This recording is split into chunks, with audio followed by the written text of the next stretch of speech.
বরিশালের পথে রয়েছেন প্রধানমন্ত্রী তারেক রহমান। প্রধানমন্ত্রীর সফরের ব্যাপারে বিস্তারিত জানাতে বরিশাল থেকে সরাসরি যুক্ত হচ্ছেন সহকর্মী মনিরুল ইসলাম মিন্টু।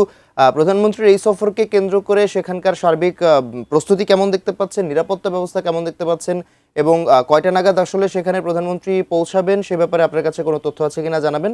সব মিলিয়ে নেতাকর্মীদের মাঝে উচ্ছ্বাস কেমন দেখতে পাচ্ছেন?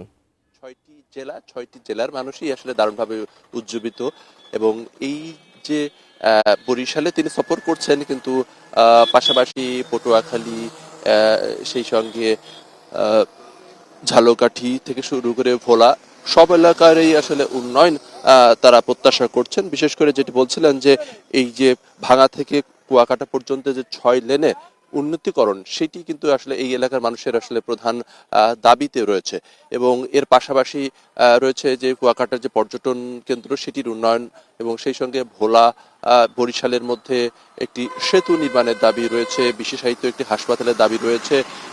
তবে এই এলাকার মানুষ কিছুটা হতাশ। সেই হতাশ হচ্ছে যে এবারের বাজেটে এই এলাকার বরাদ্দ ও তেমন নেই।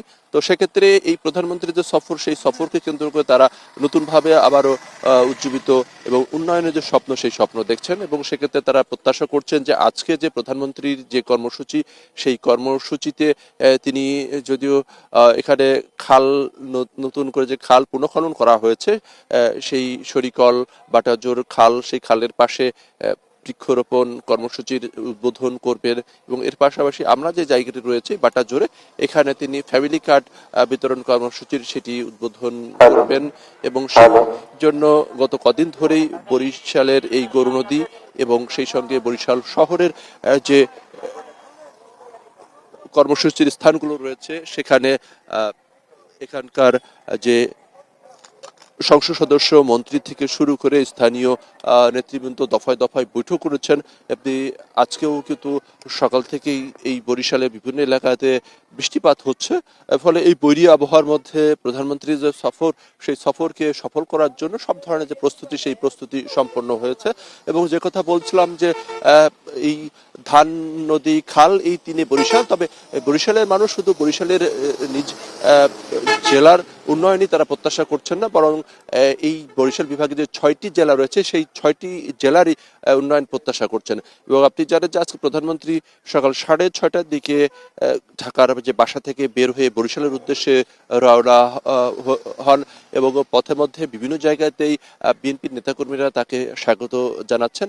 এবং এই বরিশালে তাকে আসলে স্বাগত জানানোর জন্য এখানকার যে মানুষ, তারা প্রস্তুতি নিচ্ছেন। আশা করা হচ্ছে 10টা থেকে 10:30টার মধ্যে তিনি এই গৌরনদীতে পৌঁছাবেন।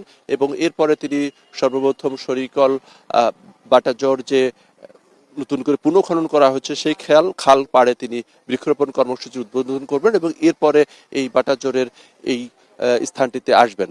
এবং এবং নতুন করে যে উন্নয়ন, সেই স্বপ্ন বুনছেন। এবং এই বরিশালে যে 6টি জেলা রয়েছে, 6টি জেলার 42টি উপজেলা রয়েছে। এবং 42টি উপজেলার 6টি জেলায় এখানে 22টি সংসদীয় আসনের মধ্যে 18টিতেই এখানে বিএনপির যে জয়লাভ, সে বিএনপি জয়লাভ করেছে। ফলে এখানকার মানুষের যে নতুন করে উন্নয়নের যে প্রত্যাশা, তারা প্রত্যাশা রাখছেন।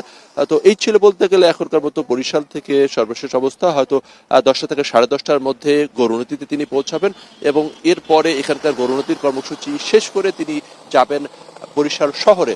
সেই বরিশাল শহরে তার বৃক্ষরোপণ কর্মসূচির উদ্বোধন রয়েছে এবং সেই সঙ্গে সাংগঠনিক যে একটি সভা শিল্পকলা একাডেমিতে, সেই সাংগঠনিক সভা অনুষ্ঠিত হবে।